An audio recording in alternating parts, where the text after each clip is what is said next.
The bald eagle. Sometimes the threat to animals doesn't come from losing their habitats or hunting alone, but also from changes in their habitats. The bald eagle became the national emblem of the United States in 1782, even before the U.S. Constitution was drafted.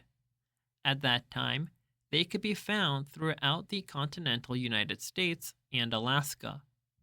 But being our national symbol didn't protect bald eagles, and their population declined throughout the 19th and early 20th centuries. By the mid 20th century, extinction looked like the bald eagle's future. Hunting had become an increasingly serious threat, as Alaskan fishermen worked to kill bald eagles they believed, wrongly as it turned out, were hurting the wild salmon populations. Others hunted for the purpose of making trophies out of the bald eagles they killed, by stuffing them and preserving them. And bald eagles had to compete for food and resources with the growing numbers of Americans living in more and more places. Most of the US and Canada are the bald eagle's habitat. A newer threat in the 20th century was DDT, short for dichlorodiphenyl trichloroethane.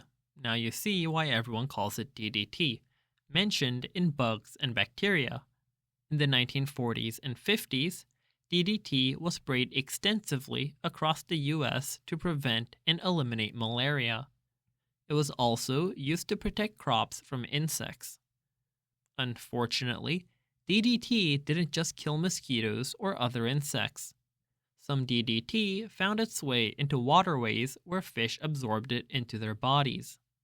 Bald eagles, in turn, ate those fish, and although the science isn't well understood, somehow DDT made it so that bald eagles couldn't have safe, healthy eaglets, baby eagles. By 1963, there were only 487 bald eagle pairs in the lower 48 states. Trophy hunting, DDT, and more have taken their toll.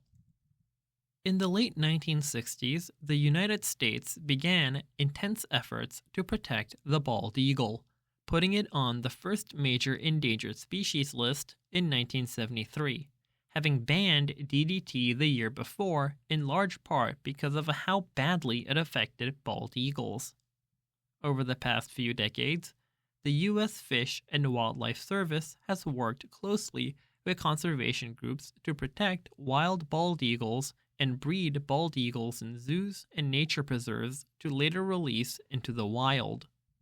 Particularly in the 1980s, Americans of all ages got behind this effort, including kids across the country.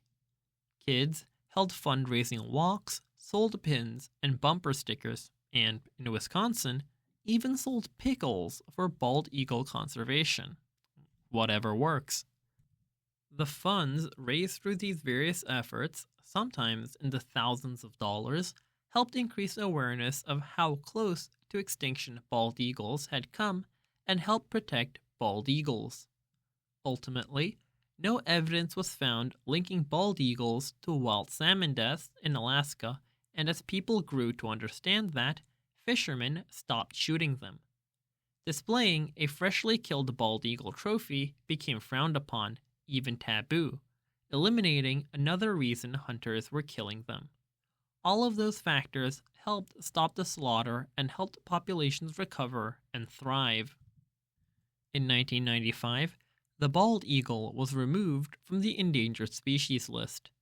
There are now more than 6,000 bald eagle pairs in the U.S. National Geographic has called this a great conservation story, and it is. It shows that animal species can make a comeback when the government, conservation groups, and citizens, including hunters, fishermen, and others, all work together. It also shows a reason to be optimistic.